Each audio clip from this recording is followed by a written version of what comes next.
Hey, hello everyone. This is Karthik, founder of MyDB Ops. First and foremost, thanks for MinervaDB for providing us this opportunity. So let's get into the topic quickly.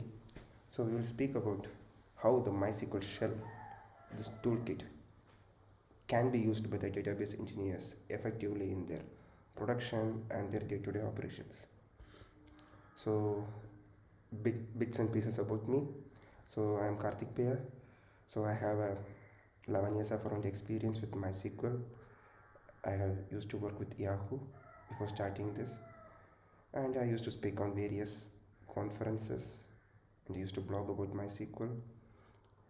Okay, so my focus, I have started MySQL around 11 years ago, basically started in 2010. Yeah, so about my DB Ops, so my DB Ops is into database services. So we do two major services. One is the database consulting services and the other is the database managed services.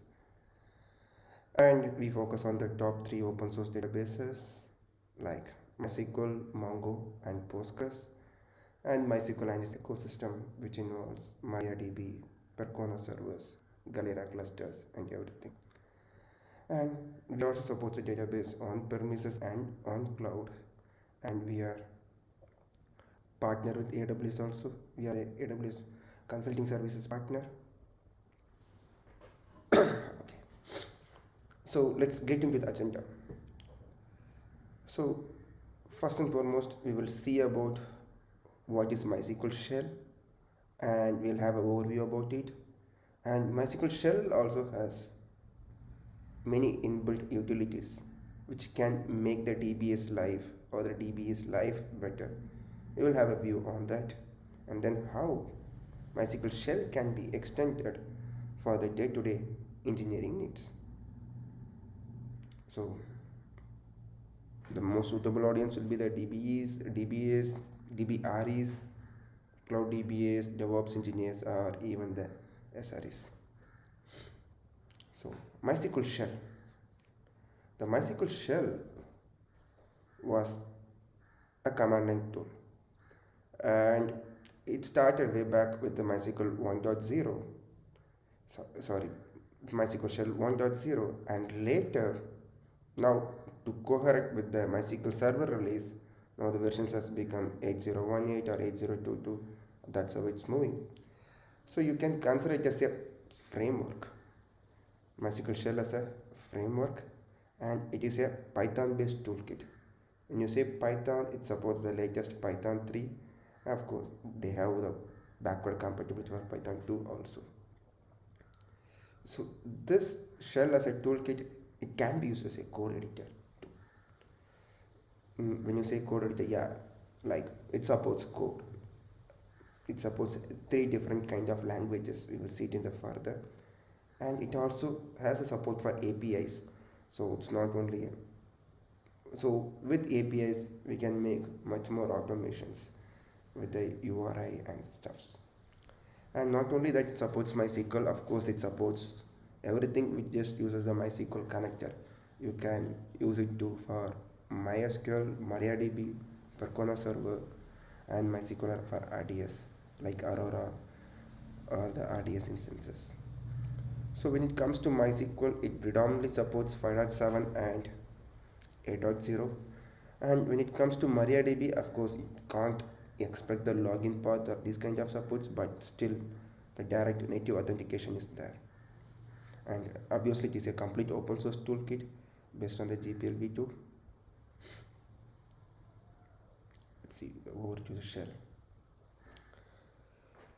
So MySQL Shell, technically, right, it is the operation of the DBAs or the DB engineers. How it has many inbuilt plugins and extensions which makes the and utilities which makes the lives easier. And using these admin APIs, we can build the database clusters like NodeDB clusters for a HA, and if you want to scale further by adding a node and with a router for a pure HA solution, it's completely possible. And it also has many inbuilt utilities which are getting added with the each releases to make it more better, and even for the integration with the cloud services also. And this is one of the tool which supports both the Linux and Windows. So if you look at the MySQL open source ecosystem, most of the tools are built for Linux environment, but this has the support for the major three OS, you can say the Linux, Windows and the Mac. Cool. So as I told previously, MySQL Shell supports languages as a code. So it supports three different codes, that is the JavaScript, SQL mode and the Python mode. And it can be easily switched between those modes. When you are working with the shell, you can easily switch between these modes of this language modes. Okay, and even they also support the OS commands just by giving the system command. Yeah, we have it in the MySQL terminal. The same kind, we can just use the MySQL system command and then invoke the OS related variables and OS related commands. So that is possible, and it was added in 8018. So Shell supports two kinds of execution modes. One is the interactive mode and other is the batch execution mode. So in the interactive mode, of course, you can support the multiple lines. In the batch, it can be a line by line. And like if you look at the additional features, it has auto completion, yeah, by a tab, or the known keywords of the SQL or JavaScripts can be auto completed, and it also supports a multiple output format. In case the output format, it can be JSON. It's not only JSON, it's a JSON array or a JSON raw. The default JSON is a pretty JSON, and then TSV file, CSV, or the tab separated, the table format. The outputs can be of multiple types. MySQL Shell utilities. So MySQL Shell as the inbuilt utilities, which serves different purposes. So one of the first and foremost utility which was came in 8013 is the upgrade checker utility. Hope most of them might have used it for our DB upgrades. And there are many more like the JSON import utility, table export, parallel table import, or schema dumps. You have to hold the whole instance or a schema or a table level. The table level was introduced in 8022, and to load them back. That's a dump loading utility. So let's have a look at the MySQL upgrade checker. So MySQL upgrade checker, actually it works with MySQL 8 pretty well, as most of the community is moving towards MySQL 8. So this upgrade checker checks that is what are the major things to be taken care while upgrading, or should be taken care before upgrading to the latest version or between the two versions. So it can be from, let's say, 5.7 dot something or 8012, or even it can be between the minor versions also, as MySQL evolves more even with the minor releases. So this upgrade checker will gives is there any disturbances between these minor versions. Example 8013 to 8022. What's the difference? Or from a major version between MySQL 5.7 to 8.0. What are the major things to be taken care? Consider an example. In MySQL 8.0 there is no support for MySQL engine, but there can be a legacy table which could be hidden in the application, which can be still using the MySQL engine. So this upgrade checker almost detect 27 odd things. Okay, 27 odd things, and give the proper inputs, or what are the action steps to be taken, or are we ready for a upgrade. So so this is a shell output, usually is the extension, and these are the possible utilities available now. So check for server upgrades, schemas, and of course you have a help utility for everything. And JSON input is there if you are migrating out of a native JSON data store to into a MySQL. Of course, this import JSON helps a lot. Fine. So other than that, there is also parallel import and table export, which really helps the CSV based files, where they split the CSVs and load it and make things faster. So if you make a huge CSV file loading, it is considered as a single huge transaction. What this tool does is they split it internally and then just load it inside. So this makes, and they load it parallelly. You can control the number of parallel threads, and that makes the data loading faster when you have a CSV kind of file. And there is one more thing which comes is the instance schema or the table dump. This is completely new, and even there are many more articles on it. So this is a logical backup. Of course, when you say logical backup, it's not like a SQL file, but it takes in the form of TSV files generally, tab separated values. Or of course, it supports multiple formats like CSV also. It takes the CSV files and split them and compress them even with the metadata. So metadata like the create table structure or the GTID, even to set up the replication, it is completely possible. So the dump instances, I want to take a whole DB backup. Of course, this is the right way, or a specific schema or for a specific table. So to load back, we have to use the load dump. So as I told, it supports multiple things. Yeah, it has support for the GTID. So even you can set up a replication post the backup is completed. And also histogram. We all know MySQL 8.0 has the histogram.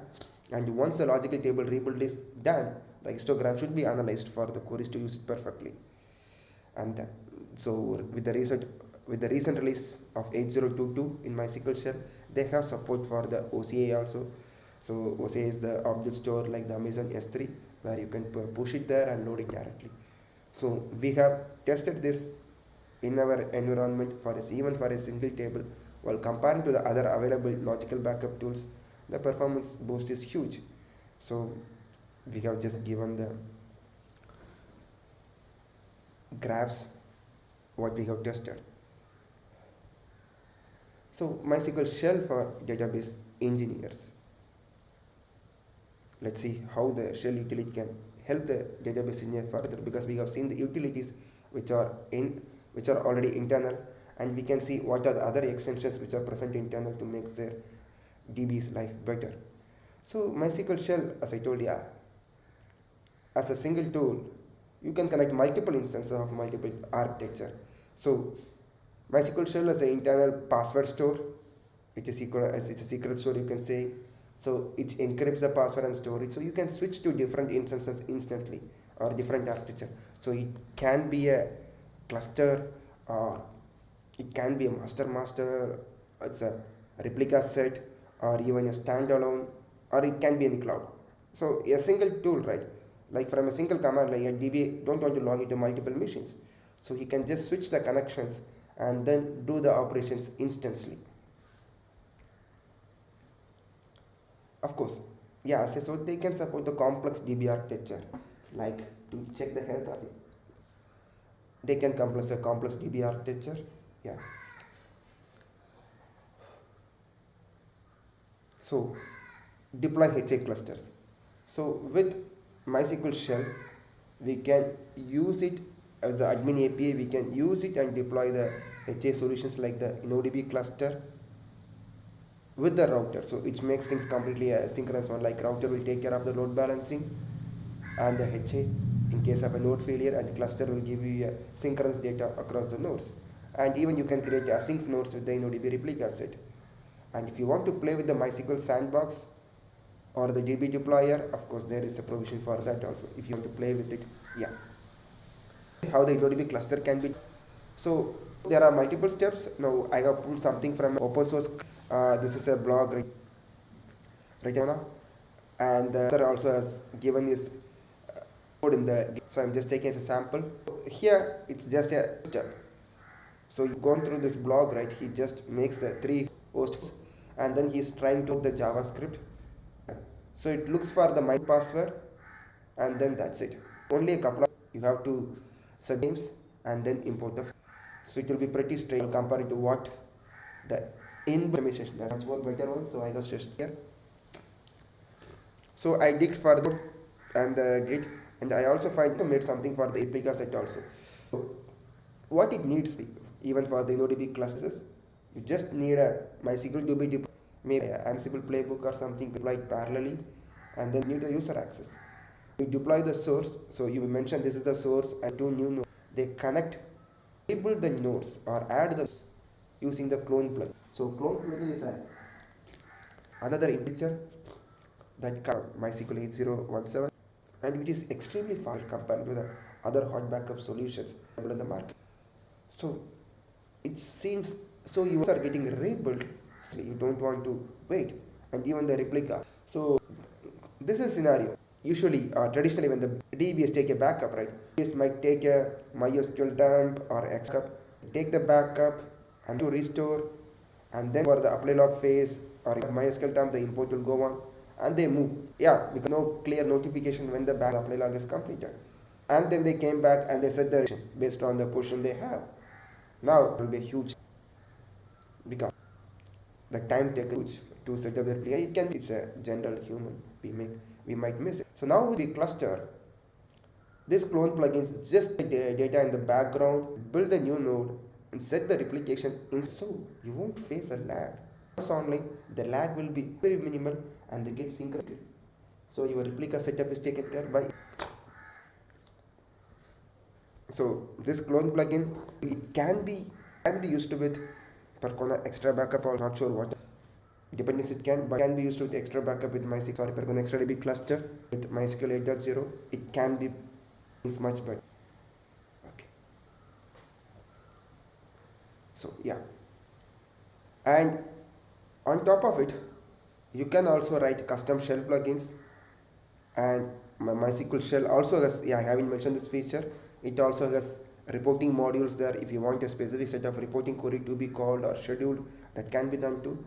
And there are many custom plugins which are available to make the life of the DBS ease the life of the DBS. So, or even you can make your own utility if you have a small bit of knowledge in this JavaScript or Python. Of course, you can make it, or even if it's a SQL, you can make some procedures and call codes. Okay. Yeah, using this you can connect the other services like router, proxy, SQL2. I haven't explored the orchestrator yet, but hopefully it might be able to. Fine. So there are some cases where the DB has to execute a complex performance schema query or this schema query while troubleshooting. Example, to find a transaction which logs the other, or the metadata locking, or even to get the slow queries from the performance schema for the last 20 minutes. Of course, we all know it's not pretty straightforward. We have to go through schema views and even with the control limits and everything. Or some cases you have to join multiple tables to get the needed inputs. So yeah, instead of copy pasting it or having it as a procedure inside MySQL, now we can have it in the shell itself, and we can call it, depends on the connection string we are using. So yeah, let us see what are the custom shell plugins available in the open source world. So Lefred is a community manager for MySQL, and he has done a great job, and he has written multiple shell plugins, and this is more active. I have given the GitHub link also. So it is more active. The last update was made around 9 days ago, and even he has updated to use 8022. Okay, so these plugins can help in the real-time troubleshooting. Example, if you look at the graphing solutions as PMM, of course they help a lot in troubleshooting, but they help us in analyzing what happened over the time. But if you want a real-time troubleshooting, you need the access to the SQL layer of it completely, like what's happened inside the MySQL, what's happening in it, what are my slow queries currently which is running, or what are the queries which is going for a more temp table that increase my disk IO. So yeah, this kind of can be run for the day-to-day operations also, and also for the troubleshooting at the real time. So when you look to the code, these are the possible things they have, like the collations, and here also for a demo setup, and the InnoDB helps, InnoDB cluster helps, and maintenance. Of course, it does the shutdown, not the start, because you can only shut down a MySQL remotely, not you can start it remotely, and has the plugins for the proxy SQL, other router, and the schema. So schema, it shows what is the available procedures, functions, and if you want to explore more, yeah, schemas, those are there. And security, when it comes to security, he has the modules which has it for the expired users, or what to say, expired users, or the what is the authentication plugin we use. Example, MySQL now support uh, SHA-2 plugins. Okay, but that's a default, but still we have some problem with that in some few applications, so we have to go the native application. So it shows what is the plugin used by the users, what is the, so those kind of stuffs can be, they are already scripted inside, just we have to call the scripts. And the user level security, like using the user, of course you can create a new user with a random password. I will show you the few examples how it is done. So this, yeah, they have things, and this is like a JavaScript for DB. So just you have to type DB and then you can get it. So I told it will be, there will be completion, shows the multiple possible codes. So here I have used what are the data inside my buffer pool. Okay, my tables in buffer pool. It's not a very good one to run in the product with a huge buffer pool. For just my local data set, I run it. So it shows, okay, what are my tables in the buffer pool and how much percentage they are in the buffer pool. And then user. So of course, very simple. MySQL has now random password support. So here, this function, call this function, right? It looks, the user you have to create, yeah, created, and then you want password at the login to be changed, or the user login, other features, or even you can mention how many days you have to give the user access, the password expiry, the number of days. Now I have just ignored my, yeah, used my ID, that's a PRK, and then tried to set up a, I'm not ready to give a password, so I want a random password. So that's how it's generated. Now the user is created. So the host is open. Of course, we can do multiple customization for a user template, but this is like a very simple. Instead of making a grants, create user and then grants and then make a granular control, this is more like a template you built in and make the day-to-day operation easy. Yeah. So example is MySQL 8.0, we have the roles. So if you map the role, right, which can make it much better from a DB operating perspective, because security can a lot. So this is an example where we are trying to fetch the tables, very common. Yeah, here also we can have the can make it more custom for a particular DB or free percentage or sometimes or only the list. It can be done. So here I use one more thing I have seen this code is doing is loading the stats expiry. Ask your permission before changing the stat. Stats expiry is 1 day, so you want that stats are fragmented. The, you can say the internal analyze tables. Fred has done a good job in taking that into account also. So that's all, guys. So hope you had understood, or I might have done understood, like how the shell can be used in your day-to-day production environment. And thank you everyone for this opportunity. Or if you want to reach us, you can reach us in the below ID. And thanks again. Hey Karthik, welcome to MinervaDB Athena 2020. Good to have you here, man. Yeah, hi Shiv. Thanks for the opportunity. And it's a very great Always a event. pleasure. I'd like to be part of it. Yeah. Tell me, Shiv. Love it. No, the event actually becomes great with the speakers and community members and attendees like you, man. Great to have you here. So welcome to MinervaDB Athena 2020 virtual conference. Would like to know about how MyDBOps is using MySQL Shell for troubleshooting your customer database infrastructure. Okay. So, as you know, MyDB Ops, we are into consulting and support, and we have a huge number of servers and the managed services. And the response time for the critical incidents matters a lot to us. So, what we have done is we have framed MySQL Shell as a single access point. So, whenever the DBA comes, instead of logging to any server manually, They use the MySQL shell, and it's completely automated, like the user connections and everything. And the troubleshooting scripts are auto-filled. The Python scripts and even the SQL functions or everything is automated.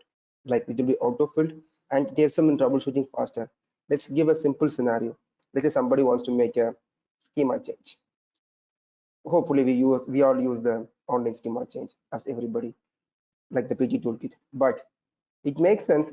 We might give a rough estimate saying that, okay, this might take only 30 minutes based on the size. But if there are 5 foreign keys and stuffs like that, it's easy to find out. And also in case of like an open transaction, like to find the right query and killing it or help in recovering it, that's where we automate the functions and they are integrated with the MySQL shell. And we are solving lots of problems with that. So this becomes one of our prime tool for the troubleshooting. Yeah. So, good way of putting it. Like we are all database systems geeks, right? We don't definitely use one tool to solve all our problems, right? Um, Yeah. as a database infrastructure operations engineer, right? You use a collection of logs.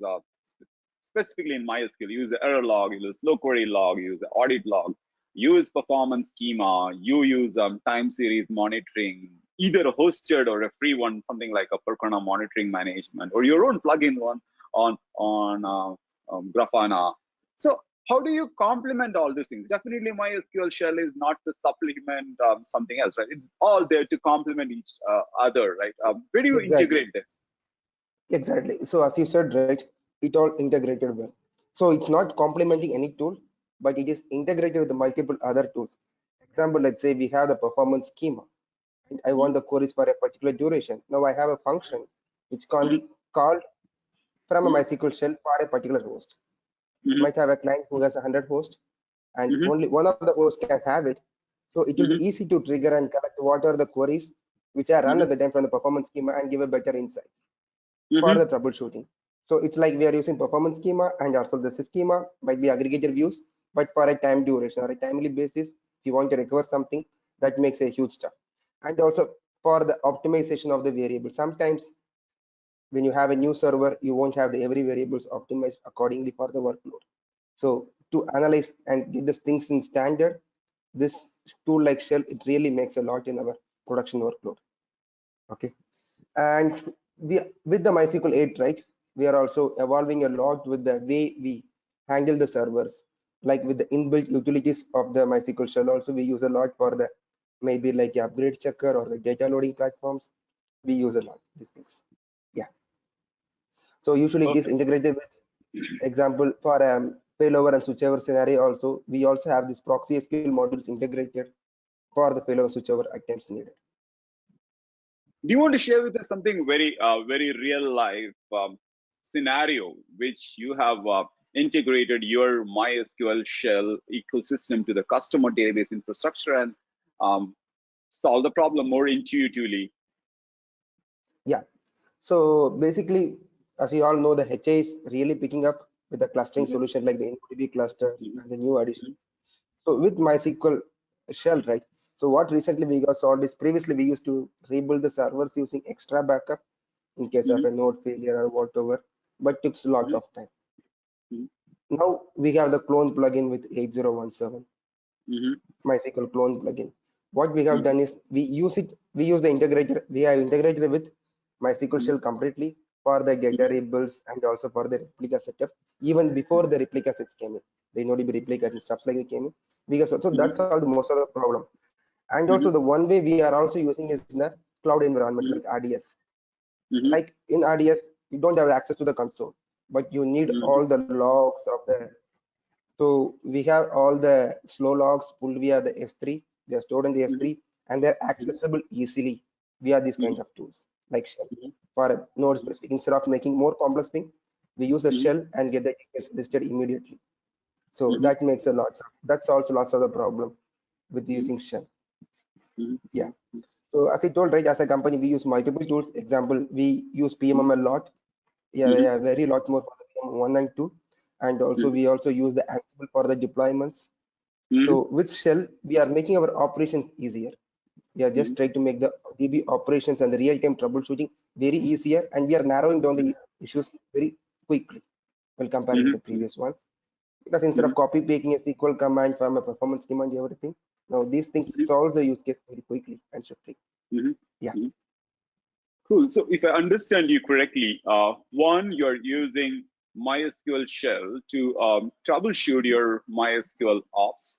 Two, you are looking at enhancing the efficiency of your MySQL database infrastructure, customer MySQL database infrastructure by automation or increasing the responsiveness, if I understand it right.